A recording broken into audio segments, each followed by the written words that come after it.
Hi guys, so in today's video, I will be talking about how to request payment from Payoneer. So let's get started.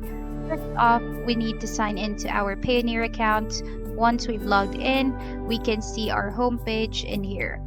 Now, on the left side, we can see a sidebar, right? Now, all we need to do is to click on Get Paid. Once you click on Get Paid, we can see Request a Payment here.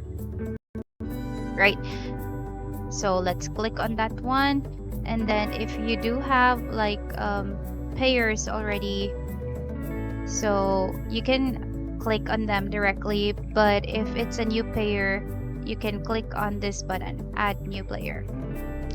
Now here we can see company and individual.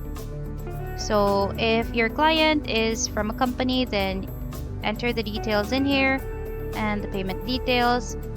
It would be best if you have documents, but it's not really necessary anymore. But for individual, all you need to do is to fill out like the first name, last name, email, and the country, and then the payment details. That's about it for today's video, guys. Hope you enjoyed, and thanks so much for watching. Bye.